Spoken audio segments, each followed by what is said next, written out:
salama na kati hypocrisie. Nyonso to salama na hypocrisie. Bana mususu bazoya na hypocrisie. Mwana bota mi na hypocrisie. Tango zaki de akosangana mama na yeba, akosangana mama na yeba ide makangu ya libanda. Donc bandeko mibali bandeko basi ata na kati ya likambo ya mbeto hypocrisie yango nobaki ematiti na mbeto.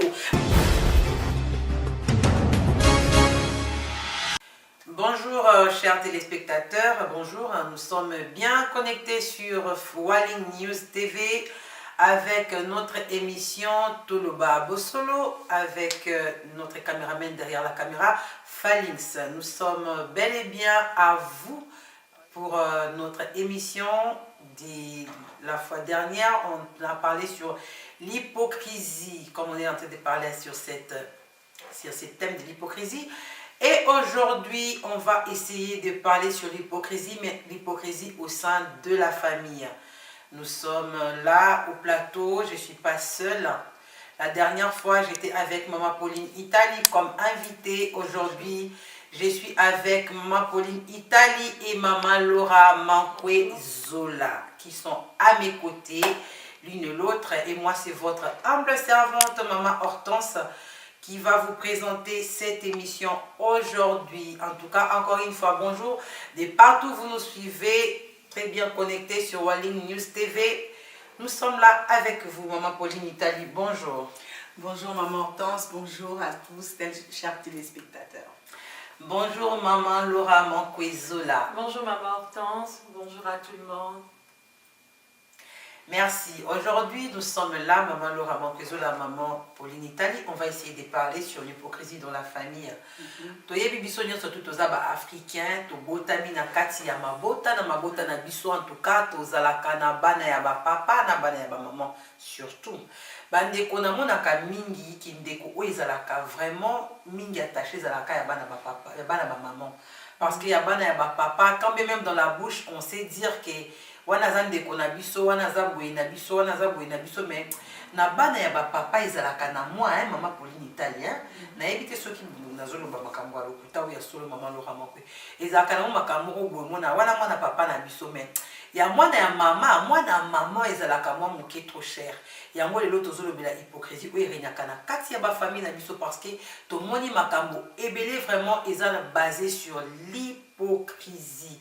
Okomona ndeko na oya mwasi bobeta ba papa moko de son cœur aloba alingi yo mais soko zapeka mo moke kika ba pembeni boye omona alumba kuna mama ba mpe mama ba mama ba ndumba mo apamba siko lingala wana tango ikoma Maman Pauline Italie yo tyo mba moko bumba o yana bindo kutalo mama bindo mtabo mali ba mama ba oh ngana bota maka na ngana te siko ngana kati na yo lukani or epana yo aobi ma sœur chez toi elle te présente une autre chose.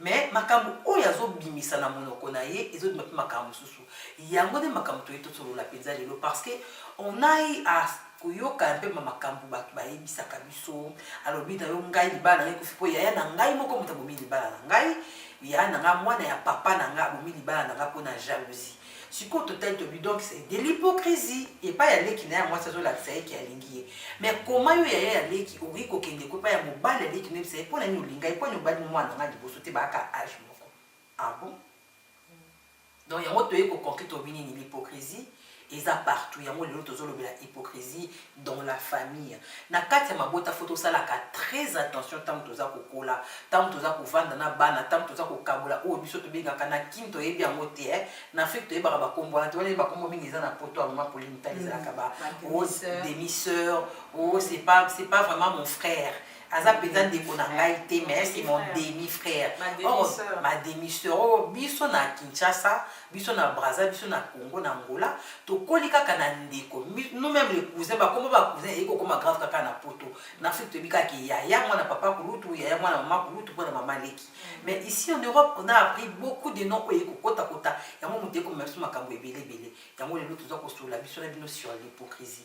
Bien aimé, l'hypocrisie c'est pas une bonne chose et zalinga na bika yango stage kokoma kindoki po soki mutabani déjà kozala hypocrite azo yekola déjà kokoma ndoki malembe po makambo mutu aza hypocrite asalaka c'est comme la sorcellerie eza lokola kindoki tango azo linga yo yo zo mona lingi yo nzoka na lingi ne yo tazo la longi moko na sa lokasa ni to bana lingala et le gimoko bozomo na likolo njoka na sali kase le mususu eza ebombami. C'est très très très dangereux.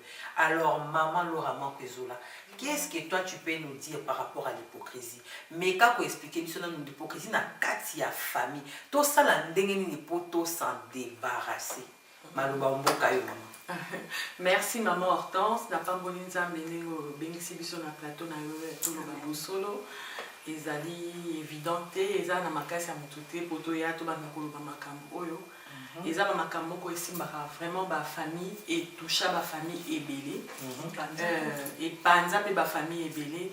Hypocrisie eza venin ngala benga kango. Voilà.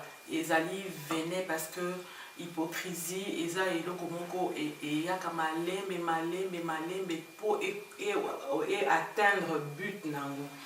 Ce qui nazolo ba hypocrisie na kati ya nengo uti kotuna na kati ya famille. Donc on a plus ezalaka ejoaka rôle nango plus kota bo mama te mais kota bo papa na nina bita sete okomona papa abali mwasi na ye baboti bana ndenge berreur yaka na vie papa abimi ake aboti azui mwasi mususu baboti bana bon bana bazara ba innocent bana baye de lokote bana tango baye na kati ya foyer moko songolo pakala tango bana bakoti na kati ya libota wana bango basenga kibaya te bakuta na bandeko na bango o bakuta ki o bazalaki déjà liboso alors ilo woni ne sana makana kota bo papa mingi ezalaka ba papa bazala na makasi ya kosangisa te omoni mama za lokola nde tomonaka soso soko moni soso asalaka nini soki mbula ezobeta azwi bana nyonso akoti bango na se ya mapapu na ye azipi bango ti mbula ekosila azwi abimisi mais papa aza lokola nyoka soki aboti bana mwana débrouillé. Alors na ba situation lokola ndenge tozoba sur l'hypocrisie okomona makila etikalaka kaka po eza makila moko te bana papa moko baza makila moko donc makila egangaka kaka mais okomona mama oyo aédike bana na ye na ndenge na ye mama mosusu mpe aédike bana na ndenge na bango bana wana ntango bazokutana mama Hortense bazosangana na mama Pauline okomona ke na kati na bango oyo awuti mama na bango alobaki ndenge boke kuna epa papa na bino po ntango ake epa papa na ye c'est-à-dire ake epa mama wana mosusu ntango ndenge oke azobenda deja bana ne matoi ndenge boke epa papa na bino kuna soki balobi na bino A bosala A te soki balobi na bino B bosala B te soki balobi na bino boye olobi na mama wana po tomoni yango ke yo oza mama na ngai te mama na ngai aloba na nga boye te omoni babiloko ya bongo deja ekreaka ekotisaka poison nde nauti koloba ekotisaka poison wana emonanaka nanu te emonanaka ntango bana bakoli ozomona po ntango bino oyo aye bofandi bozokola babiloko baparent bazoloba na bino ekose manifeste ntango bana bakoli ntango bokoli nde sikoyo vene wana sikoyo ekomi kose manifeste okomona kaka yaya alobi nakutanaki par exemple naleki na oyo na nzela ma demi-sœur ozomona poison on est comme jouer mwana papa na biso wana za mwana papa na biso okoyoka totanga yo pe ozaka intel po tomoni mingi ndenge wande koloba na émission ya ba famille récomposée tomonaki ndenge ni ba famille récomposée ezalaka mama Hortense a définisaki yango okomona mama to papa to yaya to cousin akutani na mutu moko songolo emso yo tanga na internat mais oza na kombo moko X ntango amoni mpe o wana kombo wana atuni kokana ko mama Hortense akozala oblige kotuna omona kotuna alobi limbisa ngai oyebi famille intel to ndeko intel omona poison ozolande poison sikoyo emati ekomi ayebi na ye mais akomi sikoyo kodénigrer parce que hypocrisie eyaka mpe na kodénigrer mona nayebi ye mwana papa na biso esalaka kitoko te mama Hortense esalaka kitoko te makila etikalaka makila yango nazosenga en tout cas na kati na ba famille et loko eza hypocrisie eza eloko moko kitoko te. Nazongisi maloba epai na. Merci maman Laura Mankwezola. Maman Laura Mankwezola, elle a dit que hypocrisie na kati ya libota eza vraiment eloko moko ya kitoko te, ya kitoko te.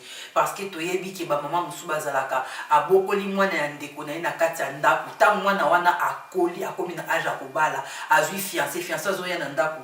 Maman Pauline itali fiancé ona tango aye na ndako maman Laura. Maman oyo akomi kosala nini? Maman oyo akomi kozwa bana na ye baza âge moko. Na mwana oyo azui déjà fiancé. Soki fiancé wana ye na ndako, maman akomi kosala nini? Kende ko servir ye. Siko olembenga mwana oyo mukolo fiancé, tali loko yo. Yango mwe ba maman peto sala attention, soki mwana zo bokoma quelque part. Ba maman to zalaka mingi kolandela bana to solaka na bango mingi. Po mbana mingi ba perdre mabana bango lelo soko tu maman ko isabi maman ko rutu nanga abebisa libana nanga apesa libana nge pa mwana ye. Mobali ya muninga ye, mama kuluto abengi mobali mwana na ye, kendo servir ye. Fanda wano tenir ye compagnie. Ako fanda tenir ye compagnie nini mama? Aza mobali na ye te, aza fiancé na ye te, aza fiancé ndeko na ye. Benga mukolo fiancé vanda na fiancé na ye ba solula. Yoko tika mukolo fiancé otindia sukolelo ba sanya ke noni ke losoki ake ndo mukolo fufu na ani ke losoki mfufu na tama. O machine akwani bisaka ba tsenge foki na machine okozala kana sekuna. Et puis maman soki mulopo, mama kuna wana, mama na muluba zakana bana 13, webi na nombre mama ya bana mama wana.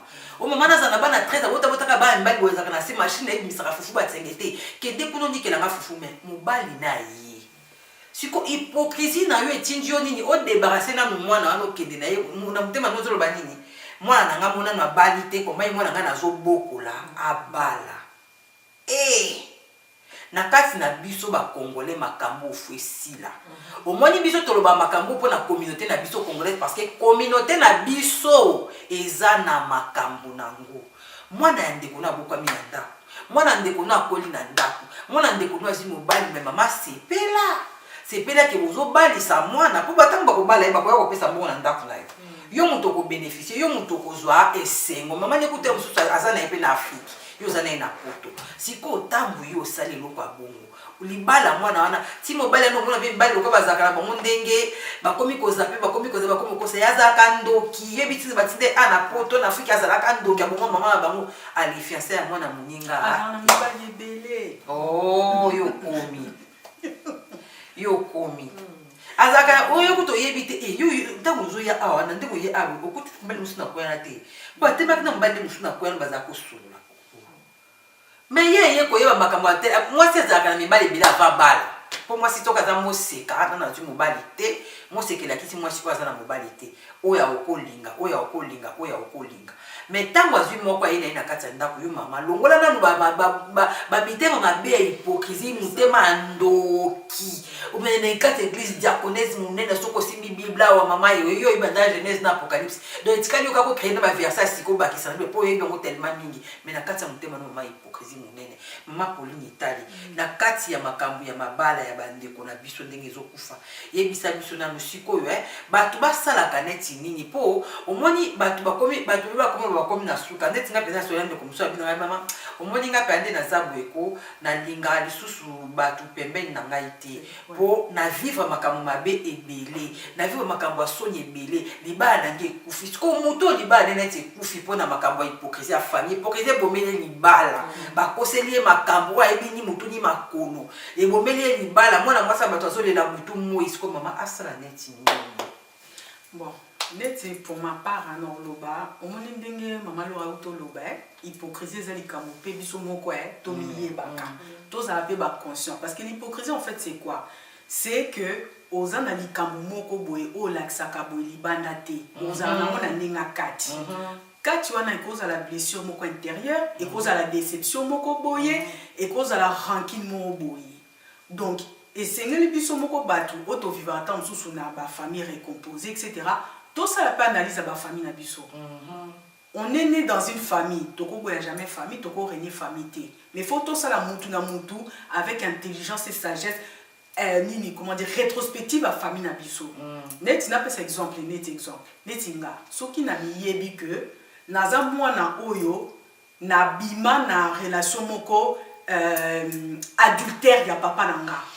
Il faut quelque part pas pour me culpabiliser parce que naza innocente mais il faut na iba notion wana que et ça a 80% des chances que maman wana sepela nanga parce que présence nanga na vie dans qui les ont rappelé faute au papa à cometa donc n'a pas si raison té mais nazo expliquer kaka ba raison au et là ça va comportement mususu parce que mutu o azo manifester ba bloc wana c'est par rapport à une blessure il y a les passé parce que ndenge coutume na biso ndebe éducation na biso la kisa biso okolobela mutu directement te ke na lingi mwana wana te parce que mubala bota libanda parce que mutu no so ako culpabiliser yo donc oza obligé ondima mwana wana mais ondima ina mutema nini parce que eza quand même preuve ya blessure moko eza preuve à trahison moko boy donc pour ondima mwana wana ce n'est pas facile déjà d'une première part de deux quand nza basala makamna e mwana wana apambwama kolekata msusu oya yo ba blessure wana siko ezo lamuka esikana nde swaka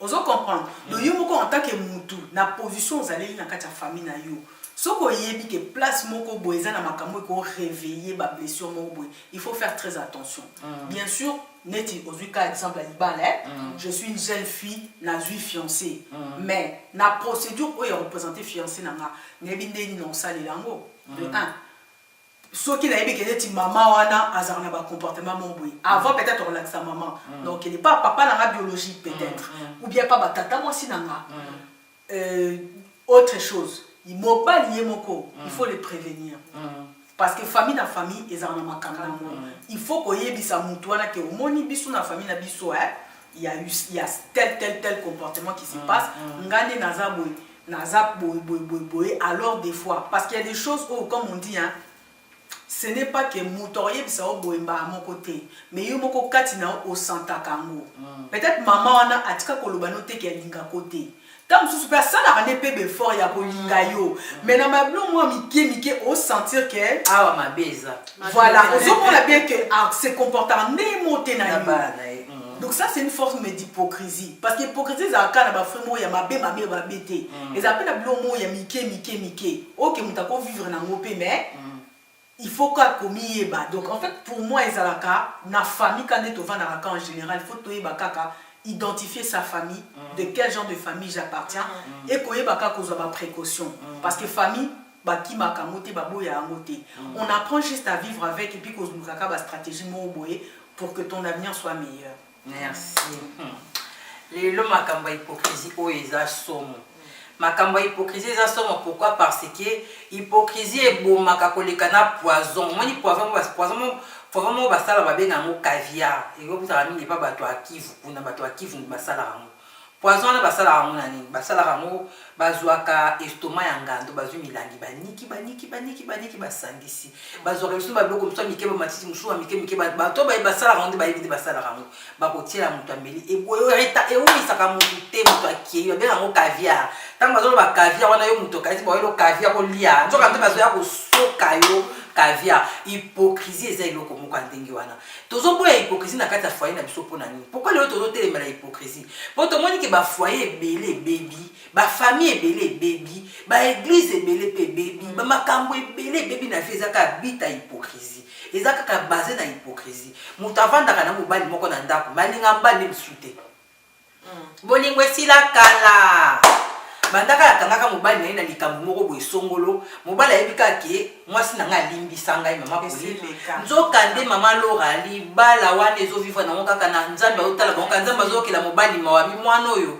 ntango bakokitile loko donc mwasi soki alamuki na butu atali mobali ko atali elobi beneza pembeni na kitisela mwata na mutu ya mobali ayebi ke mwasi alimbisanga mais mwasi ye moko ayebi ke eloko garçon asalanga na okolimbisa ete nakangai na mwasi na mbeto nanga na okolimbisa ete mais mwasi mobali ayebi ke likambo esila azalaka na mwasi na tranquillité mwasi mpe ayebi ke na ngambo nde likambo esila azalaka na mobali na tranquillité mais mobali nzoka nde aza nango kaka na motema azosolola ne mpe na mwasi azoseka bazosala nyonso mais likambo wana eleka nanu te yango moni toza koboya hypocrisie ezoboma yo ya petit feu po ntango ozozala nango na motema eza lokola motema mais eza lokola kindoki oza nango na motema yo moko ezoboma yo ezorange yo fait eza lokola kanda ntango ezorange yo ezokanisa nde ezobongisa yo nzoka nde ezobongisa yo te okomona bosoleli mpe na motema mapeline te mpe bapesa mkomiselo na mama lora omoni tata mon fio lingaka ye mpe na ngai te oyebi sapato so osobi sapato eza pointure dans te soko olati yango oyebi nde eswaka baotia pomade atotie pomade atotie poudre donc pour dire que l'hypocrisie eza lokola chaussure ou eza na pointure na te donc hypocrisie na kati ya couple ndenge outi koloba mama eza très dangereux eza très dangereux pourquoi parce que à la longue yango ozomona lelo na milieu na biso congolaise bameurtre ekoti badivorce ekoti donc nakoloba mpona kolonga hypocrisie eza il faut kolimbisa omoni il faut kolimbisa parce que biso eloko ya liboso il faut toyeba eloko moko toza bachrétienne mama hortense bible elobi na biso na histoire ya Caïn omonaki hypocrisie nde esalamaki Abel ye asalaka na ye bilanga Caïn asalaka bilanga Abel abokolaka baprébi ekomi na ntango ya offrande mama hortense bible elobi Caïn aye apresente pa nzambe nzambe agréé et Abel a présenté pa nzambe nzambe agréé Caïn aye apresente mais lokola babotami mama moko papa moko mais lokola na motema ya Caïn ndenge kombo na ye ezo indiqué bien comportement na ye donc jalousie na hypocrisie ezalaki nzambe aye kutu koavertir donc hypocrisie eza eloko moko très dangereux soki olati sapato eza na makolo eza pointure na yo te mama okotambola okoma otambola oko ya dendon okoma otambola boye pourquoi parce que eza eloko oyo ezogene donc hypocrisie eza eloko moko mabe na kati ya couple eza vraiment mabe na kati ya couple tokoki koloba te que mobali asali yo likambo peu importe likambo mobali akoki kosala mama to mwasi mpe akoki kosala parce que eza vice versa ozomona mobali akoki kosala mwasi mpe akoki kosala mais na nyonso wana avant kokommettre eloko bien kozwa décision zonga nsima ndenge bato balobaka na mokili ozongi nsima okomi mutu oréfléchir malamu est ce que décision nga nazozwa eza pona esunga nga lobi to eza pona eboma nga lobi parce que tozomona lelo ba jeune fille bazokufa dernièrement tomonaki fille mo baye kotrouver ya congolaise na kati ya congélateur mobali ya bomi ye akima azwi atie na kati ya congélateur pourquoi parce que mobali na kati nazalaki na hypocrisie mwasi ake asali likambo tellement l'hypocrisie était là mobali azofanda na mwasi comme si rien n'était mais na motema na ye lokola limbisaki te abomi mwana jeune fille et lelo vie ya fille wana bapromesse nyonso nzambe apesaki eke na mai donc en tout cas nayaki mpe nabakisa na point wana sur l'hypocrisie dans le couple tout ça là très attention parce que et apportera makambo ebele mpe ezoranger biso surtout biso bajeune na communauté congolaise voilà eloko nene Maman Pauline Italie hypocrisie dans les couples. Bon moi pour appuyer au makambo maman Laura Uto loba nga na loba que ponanga c'est d'abord un travail personnel voilà omoni faut yo mitala parce que maman Laura lobi que non faut limbisa mais oyebi maman ko limbisa za quoi avec ce n'est pas donné à tout le monde donc ça veut quand je dis qu'il faut qu'on mitala toi-même faut être déjà honnête avec toi-même c'est-à-dire au tali par rapport à problème oyo est-ce que nga nana capacité à limbisa moto yo est-ce que nga nana capacité à continuer na moto yo na sala neti likambo za quitté parce que des fois biso moko batu tozara déjà malhonnête vis-à-vis ya biso moko to bangaka les regards des gens surtout kabwani ba na changear mibali pamba pamba na bota bana batata tata et puis ba conseil ya batu o ba note mibali bazalaka ka boye vanda kaka mais là bino bozo vandisa mutu ona mutema ne eza vexé bozo botani nkati na ye bozo bota pe hypocrisie parce que na suka soki mutazene hypocrite te bino bo comme ça hypocrite Parce qu'au départ, elle est peut-être sincère, elle est honnête. Mais le fait que à quelqu'un supporter les Kamomoko Boité, les conseils des gens, Bassoni Makambébélé, a commis ce qu'on a un comportement hypocrite. Au cas où ça la net que bon, c'est bon, on a l'imbécile, bon, ça va, il n'y a pas de problème. Mais dans mon thème, et le quoi est tikali. Après, tu vas te rendre compte que Moutazaï n'a pas de comportement sous-souté à commis. Moi, souvent, j'entends papa Moussou Basko Maka, oh, ah, moi, je suis allé servir gâté, allé gâté. Mais pose-toi des questions. Soit moi, ça m'a bon au départ. A commis bon par rapport à quoi? Qu'est-ce qui s'est passé? Moi, je pense que ça va fruit dans le parce que ça a 20 ans après, 30 ans après. Mais c'est pour ça qu'il faut te poser des questions. Comment tu peux valider 20 ans, ça ne s'est jamais fait. 21e année commis. C'est qu'il s'est passé quelque chose. Parce que tant que maman moyen l'obanaï a s'exprimer boisate. Pour n'a pas conseil à batou, pour y moko, azo bangabi ah, ce mobile on peut foutre en date pour ni so na ticket pe et comme il a pas mis dodo les kamanda. Donc obi kabona me kakaka. Mais et boti moi hypocrisie mo parce que aux annonces na bolingo mutu na teta mususu. Donc au manifestant on a bu on sans le savoir. So zaki mutu za rotia mesa na 18h au comme on a 20h. Na 20h peu comme 21 un petit peu et ça un petit peu comme hier c'est OK non qu'on s'est servi le quoi dans la cuisine. Bon ani parce que aux zaki nous na maîtrise ya ko bongisa eloko wana te o vandi na moka boye ti et o comme na mamebele. Omoni donc l'hypocrisie dans le couple moi je crois que c'est un travail personnel à faire. Yo moko mutu face à toi-même au mitali penobi ah est-ce que nga problème na la capacité o limbisa mobile na ou bien yo mobile est-ce que ngai intel na la capacité o limbisa mwasi na so moni koza nango nzamba sungi yo penza OK so moni koza nango pété mais soit on luki pe non ça la travail intérieur pour obongisa parce que babongisa la pète pour ça donc sous aux la capacité au sala te mais au luki pe être basungi yo pe na yango so moni pena que c'est pas la peine pour moi ça ne vaut pas la peine de continuer parce que au kokota na baji wana hypocrisie et de toute façon à un moment ou l'autre au bébé ça nous calibala so bébé ça on les loté au bébé ça même dans 5 ans dans 10 ans mais au bébé ça un jour. Donc il faut d'abord soi-même être honnête avec soi-même d'abord.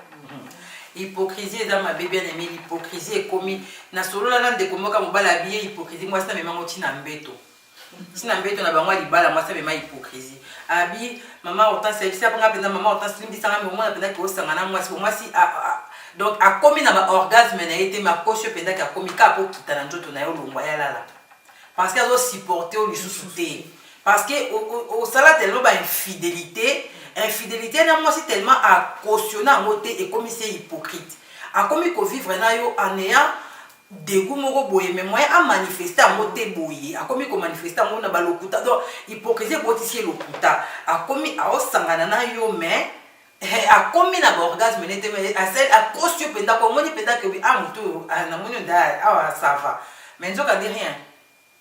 Donc on va la vie à salir on va la bosse ça on va la monique non a combien côté là ba film ndenga zalaka na moi si kala lobby non il y a quelque chose qui ne va pas il y a moi ce que tozolo baboué bande ko na biso mibali bande ko na biso ba famille au moins na kata libota soki bo fanzi to na kata famille soki bo fandi to sala na rétrospection ya ko to na ba question ah ndé to fandi boye na poka mo bo fandi na libota papa fandi na bana fandi na mwasi na bana na yo otuni ndé to za boye na nyamu na kata libota a moninga sasa lelo ko moko e blessaye o ya mona ki moninga asenga ye pardon te comme ça asenga ye pardon ndé to fandi boye na famille soki to komi ko sala biloko wana o ko mone ko zala pasi mais e ko libérer mitema mususu ba mitema mususu ezala blessé pourquoi mobali mususu moi ça salaire ma B mais moi j'ai la s'excuser mobile moi si mobile on a salaire ma B moko boye mais avec ça moi si pardon moi bon limbi sanga na ça bisouté mais il y a des pardons et des pardons il y a le quoi n'a pas fallu na sali fallu c'est là comme on a vu là bon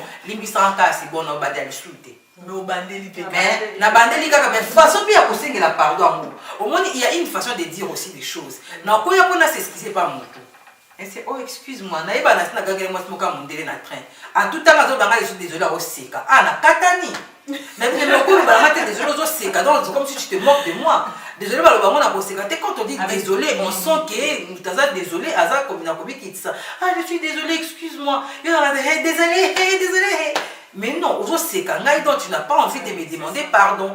Babiloko ezokotisa hypocrisie makasi yango ya ba mama nanga. Tango yo senga mutu pardon, pardon est-ce qu'ils sont sincères? Déjà.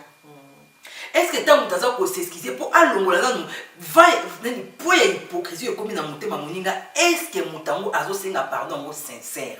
Tango na sengi mutu pardon sincèrement, mutango akolongola nanu po moko boy na mutema na ko dégager loko moko boy. Hypocrisie za po eza loko ka défendre awa. Ba no sancho di awa ko okomi na po moko boy, ozo memelo ko moko boy za yo kilo za loko akanda okolala na mote. Et condition amertume moko na mutema makamisa to e baby, ate loko linga kolia mingi ozo kalsu kolia parce que nini et fandi awa na poitrine ezokoka kokita tozo digérer moté yango pona ko éviter biloko yo il faut na kati ya mabota to sala ka travail wana mingi surtout na ba couple to lo baka makamba couple parce que c'est la famille qui est la base de la nation so qui couple za mabe bana tang ba kobota me kozala ba problème na kati ba couple faut ko fanda ka ko sala ka vraiment rétrospection qui papa est-ce que loko na sala to moi c'est le bien mobile pas ma bena mo mona kangiza la ka nini mobile pas le bien moi pas ma ben maman mo abo mona kanga na sala ke la ka nini comme ça to ko banda ko longola makambu so pembeni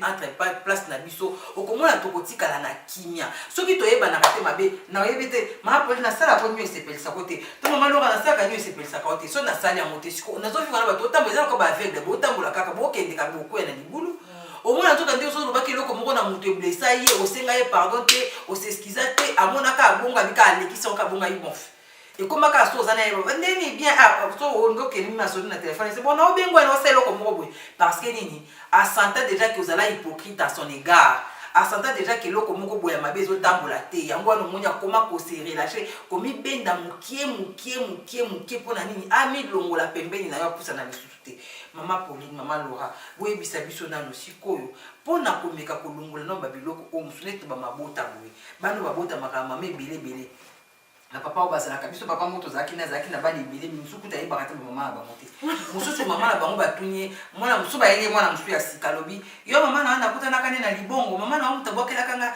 pona zalaka commerçant ta musu mama na kutana kane na kisangana bokela kanga liputa bo do ayebi na ete siko ta mubana bazo na ndako neti ya bongo ba kuta mama mususu déjà ebele sikoyo mama ngo pa fanda na bana ngo il faut asala neti nini pona mama to papa avanda na mwana oyo auti inyo mobali na eto partenaire na yazaki na mutu mususu comportement ya mama na envers mwana wana to ya mwana na envers mama na faut ezala neti ndenge nini mama Pauline to banzina maman en tout cas pona ngai na moni en question les kilo parce que ça a développé en plusieurs parties. Ah oui. Parce que tout cet exemple moko ningo lobi wana papa aboti libanda aboti libanda amemi mwana moko na kati ya foyer na ye. Moi je dirais si c'est pour une première fois après avoir vraiment convaincu sa femme il faut y moko mutu azala sûr qu'à convaincre moi si na ye eza te que Monica qui na senga qui pardon moi ça c'est qui donc c'est que c'est bon non il faut vraiment azwa temps il y a quoi analyser que oui ma femme m'a vraiment pardonné et que y moko mutu amitié que akobandela kali sous-souté il peut se permettre à mes mamans parce que une femme qui a vraiment pardonné son homme elle a la capacité en gros ça là que beaucoup la moi on peut très bien mais sans papa on est mon PC exemple que ba yela kaika ba maman toza batu mité meso kaka so ya liboso na yamba qui est bien ya mi balé temps mais à 10e na ko sepela ka bana musuku baza âge mona bana ya 10e maman pour le 10e oh ça la 5 ba moi je connais des gens OK moi si andako aboti lundi o yazaka na bondi aboti mercredi o azalaka na sevran aboti samedi nzamba lola chaque année les papa moi si on a botaka azalaka na bato babota na nzela moko il y a des familles comme ça si nous sommes des êtres humains la première fois je t'ai pardonné pour bien le pardon c'est une force qui libère mais je te pardonne mais ne pêche plus voilà. Donc ça veut dire on t'a pardonné mais on tiki mais ce qu'on a comme en répétition ça devient quoi donc c'est pas aussi facile il faut aussi se mettre en tant que papa on peut ça papa responsabilité on a l'air aux autres responsabilité na courage il y a kolukara basi libanda il y a koluka ko bota libanda pour moi, il faut aussi avoir la capacité ya kozwa moi sinayo ko linga makasi pour qu'elle accepte tes bêtises et qu'elle les supporte dans quatre foyer. Maman, atape mobali ya moso ko lingi pe moi sinayo makasi yango lakisi bolingo nyonso. Motema eza motema eza. Non, c'est pour ça que nazo loba que la première fois c'est une chose que je pense que Moutaza a la capacité à supporter. Mais 2 fois, 3 fois, Moutaza peut supporter à côté. Moutaza le loka hypocrisie parce que Batba Roloba, biso surtout biso ba semeki. Toroloba, moi son na mabe, alingi ba na biso te, makila na biso. Mais vos autres la conséquence il y a kana kacha foyer wanate. Parce que les conséquences on l'a dit dans une autre émission, il y a comme makaba 3e ba 4e personne à kacha ba foyer et il y a quand même parce que un enfant toloba qui ont bien maman à la base. On a le barré pas ban.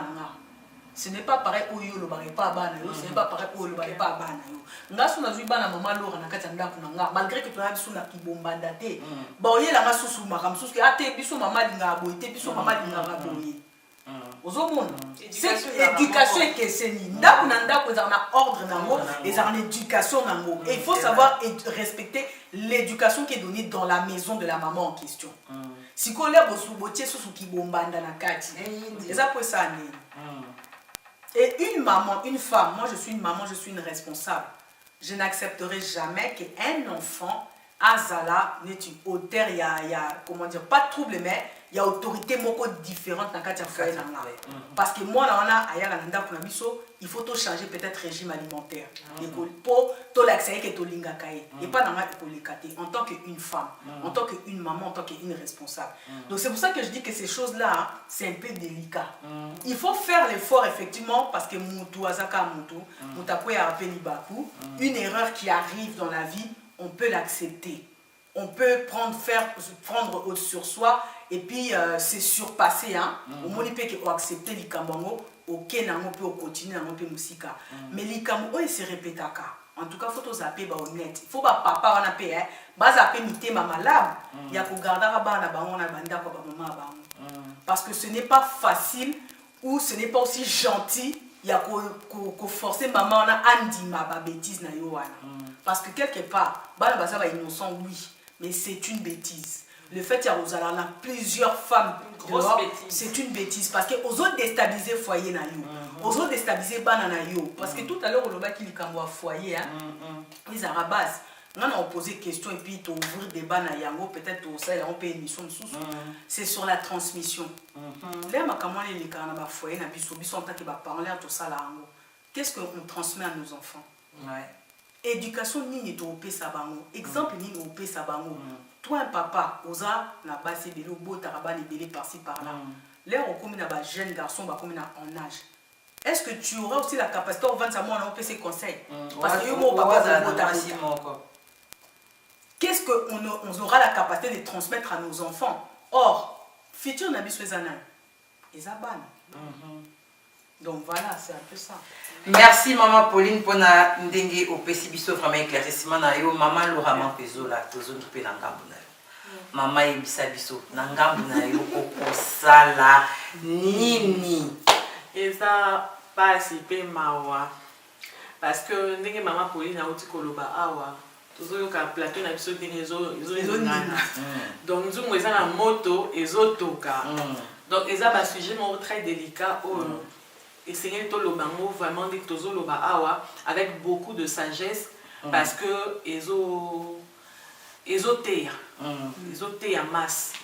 Donc hypocrisie na kati ya couple surtout au moment na nenge mama pour la outi koloba la question autouni papa abimi libanda aki aboti mwana aye na ye mama pe ba mama mususu o baza na capacité nzamba sala mo grâce ya kolimbisa po mutu nyonso te alimbisaka mutu nyonso te alimbisaka mais omona mutu mususu tellement alingi mobali na ye po bible elobi na biso l'amour pardonne tout supporte tout nzambe ye moko Jésus-Christ il est venu a mis pesi a pardonné même bato basala qui est mabe koleka. Donc ils ont exemple moko o ngai nazobeta kaka c'était pour toza ba chrétien o esengeli to landa mais au moment na mutu mususu ce qui aza vraiment affermi te na liloba akokokate ko supporter Buzoba Moussousou, hein, si je peux l'appeler comme ça, hein, le mot, hein, c'est Buzoba. A supporter Buzoba te. Moi, si tu as libala, aïe pour mobile linga n'engazali. Na ba imperfection na yi. Voilà. Nenge moko pe moi si tu as lingi parce que moi si mutunga lo bara mobile te mtalinga moi si. Moi si nde mtalinga mobile ye mtasala kaye. Moi si nde mtasala ka choix ya kofana na mobile o ti suka ya vie na yi. Mobile ya kaka bien appétit na choli to yoza kitoko ouais obineni je te promets le mariage. Mobile bolingone ezalaka na mu awa. Ezalaka awa te. Mais moi si tango yo ye déjà ko chaeli to yo lobina mbala moka sani nini. Acheo na motema. Bolingwa moi si ezalaka na hypocrisie penzate. Jamais. Ezalaka na hypocrisie. Rarement vraiment. Po okoki komona moi si mususu maman Hortense, maman Pauline, moi si wana akoko fana libala pendant 30 ans. A trompa na épée mobilité. Afandi na passe na bisengo na kozanga afandi mais okomona mobali suka azaka na tendance ya kokende libanda ya kosala mais eloko na kina loba penza ba papa na beta c'était il faut tout changer. Toza sous na temps oté ya kokina kosala buzoba parce que to moni biso moko ba misusu toza ba fruit ya ba conséquences ya ba parents. Zomona hypocrisie côté ba famille surtout hypocrisie mais ma division moko impossible na kata ba couple maman Hortense impossible au monde la division voilà et que de génération en génération boza makasité et c'est fini c'est-à-dire au monde appelle un jour surtout qui moi na yaya na moi na leki bae o toye ko banana osu boye bana qui pourquoi parce que o azako tunazemi hypocrisie et c'est kotaki et pandi famille et pandi bolingo ezate donc eloko na ngai na loba ba papa oyo ba kenaka mingi kosala makambo na libanda bozo sala erreur grave parce que tant bozo bota libanda tant bozo mema bana na banda moi ça supporter ya liboso moi ça supporter ya mibale papa Azape na motema. Lelo tozomona ba jeune fille na mboka o surtout na Europe ndenge tozali awa. Bazo kufa na ba AVC, ba tension, ba hypertension, ba maladie kili. Ozo ke l'hôpital bazo ibate ozana nini, yo jeune fille, oza wana donc stress moko esila kate. Ba stress moko esila kate pourquoi parce que eza ba biloko tozoloba. Hypocrisie eza eloko moko malamu te nga eloko na koloba papa tango osali mbeba zonga na kati na yo mitala soko mizongisi na kati na yo mitali nzambe wana kosunga yo po vraiment accompagner na décision kosenga moi sinon pardon po bosa et puis yo moko pe oyebake likambo na sali na kosa la mosusu te. Oui, pourquoi maman Pauline nazolo maman Hortense nazolo babongo. Parce que kobota libanda, ils a problème te. Médication ya mwana mosiko. Tant mwana nazokola, ndenge maman Pauline alobi, ba conséquence nango ezali transmission. Yo pe mama oyo. Ozo kende kobota na mobali ya bato, yebi bien ke mobali wana azana mwasi na ye. Oke kobota na ye. Ba prometaka bino nini yo? Sikoyo, tango yo boti na mobali wana, ozwi nini? Balobi eloko lingi basala yo te. Kosala ngo muninga te. Parce que ba conséquence ya likambo wana ezali. Mwana wana tango azokola. Azotunu, oui mon papa, okoyebiseni okokosa. Au moins hypocrisie n'est même mensonge. Même attends, au place na bana. Ça pour un enfant c'est aussi choquant. Oui. Pourquoi papa il est pas avec famille. Pourquoi papa il a une autre famille. C'est aussi choquant pour un enfant de se dire que bon, je pars en week-end chez mon papa, mais mon papa a sa femme. Si quoi yo maman, Ozanani, parce que tu es sa mère, il va t'aimer, il va te respecter, mais Ozanani. Dis-moi maman, pourquoi on vit pas avec mon père? Yango nazotuna ba prometaka bino nini eza passe ba prometaka bino nini tango neti mobali neti azala mwasi neti na ndako mama Laura azala mwasi neti na ndako oyebi bien que mobali azala mwasi na ndako mais osali mo hypocrisie moko oyeba te ironie du sort osali neti oyebi te baloba mingi mobali mutazate mobali mutazaka te ok merci mobali mutazate po aza ya mutu yozozwa bazwa yayo to yo pe obokola Yo pe obokola bana ya yo pe oza na ndako ya libala omitie yo oza na ndako ya libala bamemeli yo mwana to bamemeli yo bana est-ce que yo kolinga bana wana ndenge mama wana po eza na basi mosusu en tout cas mama Hortense to wanga na yango te eza na basi mosusu bazalaka vraiment ozomona mobali asali erreur mwasi andimi mwana wana alingi mwana wana na bolingo ya mobali na ye ntango azotala mwana nalobi nalingi soso nalinga mpe maki na salite na ye eza facile te ntango ye alingi bongo asali oyo osala sikoyo bazwa match bazongisela yo parceke yo kolinga bana ya mwasi wana ndenge asali nandimi te alors bapapa totika mabe hypocrisie eza mabe Bible pekisi hypocrisie alors Bible elobi na biso elobi moto azosala hypocrisie akomonaka nzambe te. Voilà. Merci beaucoup maman Laura Mampezola. Merci beaucoup maman Pauline. En tout cas, je suis vraiment bénie. Il y a présence na binomi balé na plateau na biso lelo ya toloba bosolo na kati émission na tozo continuer ya l'hypocrisie oyo toza kolobela yango na ba famille na mabota lelo tolobela ki na kati ya famille na kati ya couple vraiment eza vraiment lipamboli. Merci na bino. En tout cas bandeko balingami makambu oyo ya ba hypocrisie na ba couple bandeko photo meka kozwa kotala ngo penda na misu moko ya kofungwama poto zwela yango vraiment moke solution pour ceux qui total na kati mabale belé babale belé kabola na ngo kala bomona baona couple bakangami bo na fête bazotambola basimba ni balati ba chemise oyo moi ça lati bleu blanc oyo ceux qui me voilà lati bleu blanc ba ma hypocrisie tombeau blanchi bakabwana kala bazala biso na bolingo te tant ba uta fête moi quand ba uta fête bon mosu ba koka na porte ndako ta moi ça tali ka mobati mobali patel ko ça te mundam dale kani le kani mais ba uta na fête moi ba simba ba osala selfie encore mikolo ba business ba téléphone na selfie nzoka ni na kata ndako bazala ka libala lisusu na liboso ba basali hypocrisie na liboso ba basali politique de bolingo ezalaka nzoka ni na mitema bolingo esi là alors pour makambo ya hypocrisie to éviter yango na kati ya mabota na biso photos wa katan ya kosolola tozwa katan ya kosenga ka ba pardon sincère osengi pardon pour tiki yango tangu yeso bande ko limbisa ba na kati ya bible soka bikisi mutabi na va ne pêche plus biso to komaka yeso abaki to limbisa après ko limbisa sala kini.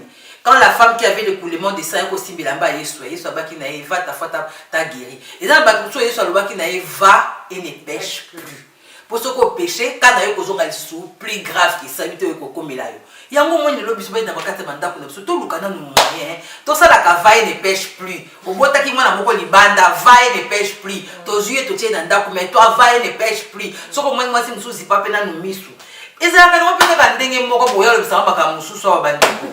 Echangeaka nango pete ezaka likama bisalelelu maboko na makolo soki moninga yeba kosote un te obidete un basotaka boye soki moninga yeba kosote te c'était avant sauter de gumbaka makolo yoko kebele hypocrisie ezala quand même yango tozolobi hypocrisie on ba aussi que tu as la capacité à refunga mapepa bandeko mibali bandeko basi ata na kati ya likambo ya mbeto hypocrisie yango nobaki ematiti na mbeto mama akomi na orgasme nete malobi akomi papa akomaki te malobi akomi mais eloko yango mpe mama ça se prépare aussi.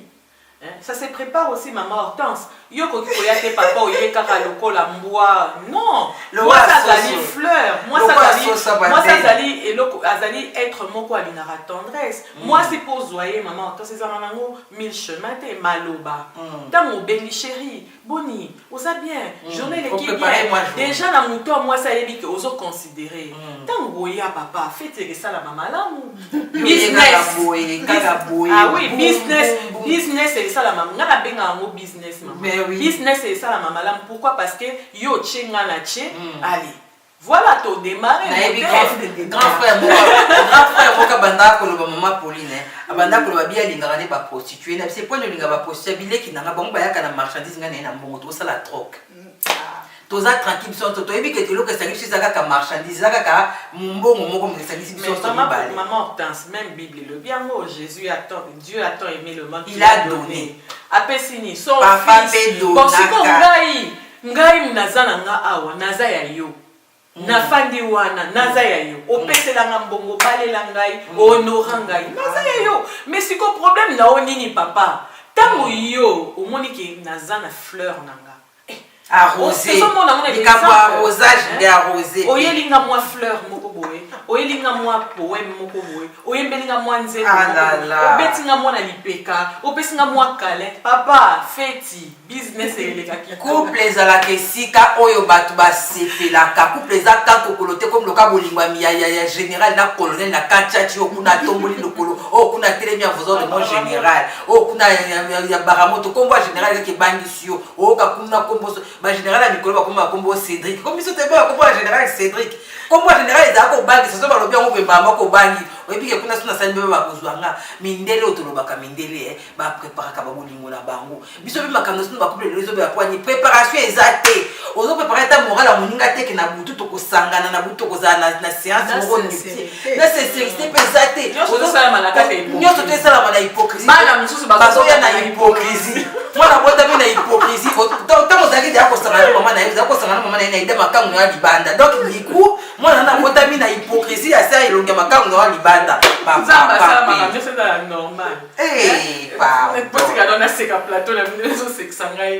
donc ozomona bana mosusu babotama na hypocrisie papa ake ameleli mama meleli mama lango etanga azoya ole abengata shero apeti yo tokota bakota na kati ya hypocrisie boboti bana lobi ekobi akozala te longi no ndenge nini ondenge aza yanga te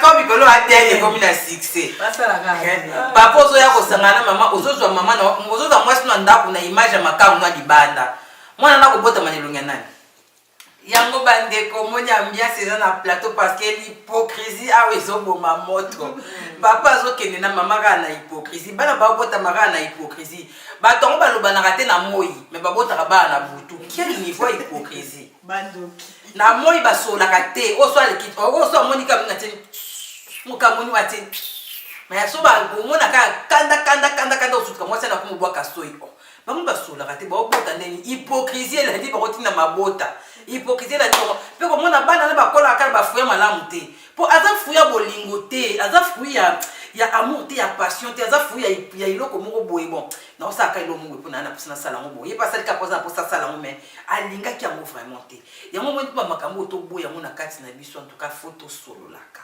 fo tozwaka temps ya kosolola fo tozwaka temps ya kokotaka makambo mosusu soki oblesa moninga na bolingo ezakamaka esika kosalaki minene te mikitisa mikitisa osengaka pardon omikitisi oyo mama elimbisa ngai nasalaki mabe mabana na biso mpe ezokufaka lelo makambo nini hypocrisie elata mobali elepi komisi na bagalo ya colonel koyo na libala galo ya colonel ezalaka te biso so tolongolaka bilamba biso totikalaka pamba ya lokwa liboso ya mai osalela mai fia kosuka ndeni ata na piscine yango okolongola kaka mawa debe mpo sukola nzoto okekota na piscine okolongola kaka yango tobuka makambo mosusu mpona lelo antuka namoni lokwa tokomokende na suka tosuki awa na nsima na biso ya caméra tozalaki na papa na biso Falings maboko ya wolo mama Pauline Italie quelques dédicaces mpona fin ya émission.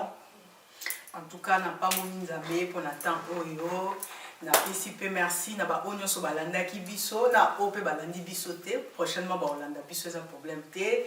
Je salue aussi ma styliste de renom, styliste capillaire Ada Samboyo. Des salutations depuis le Canada, mon président Dada Stony Poma, toutes les mamans qui ont le cœur de pardonner. Toutes ces mamans qui ont fait un travail, parce que c'était la fête des mères il n'y a pas si longtemps. Donc bonne fête à vous toutes les mamans, toutes les femmes fortes du Congo. Bonne fête à vous et puis... Maman Laura Manquezola, quelques dédicaces pour la fin de l'émission. Oui, merci maman Hortense. Je salue mon mari. L'homme selon le cœur. L'homme selon mon cœur, Monsieur Zola. Et je salue toute la famille Mankoé. Je salue toute la famille Zola. Je vois Ruth, je vois Dieu Zola, Je vois Mireille, toute la famille Zola, ma belle famille, je leur salue.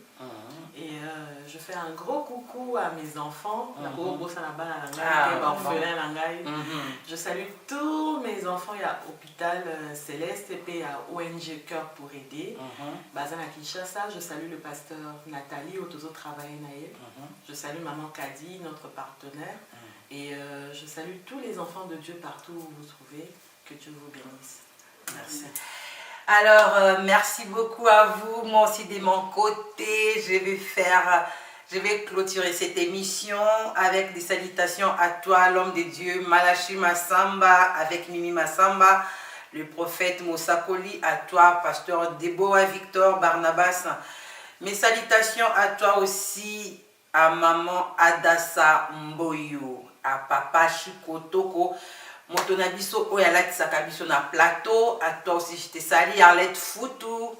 Je te salue toi Mathieu Alain Eganda. Salut à tout le monde. À toi aussi papa Damien Issassa, maman Martine Issassa, Nzambe Alola Apambola Bino. En tout cas, nous sommes ensemble. Tozana Bino Elongo, Totiki Bino T. N'oubliez pas de vous abonner sur notre chaîne Wallings News TV avec notre page ONG Cœur pour aider na école Nabiso, c'est quoi encore maman? Hôpital Céleste. En plus, je n'ai pas oublié hein, la Rose Fabuleuse, ONG sur tous autres travailleurs, orphelin, ONG Ipoma, ONG Cœur pour aider, ONG Rose Fabuleuse. Nzambe vraiment, Apambola Bino, maman Asso, que l'Éternel soit avec vous. En tout cas, abonnez-vous massivement sur notre chaîne. Prochainement, Tokozonga pour une autre nouvelle émission. Quant à moi, votre maman Hortense, je vous dis au revoir et que Dieu vous bénisse. Au revoir. Au revoir.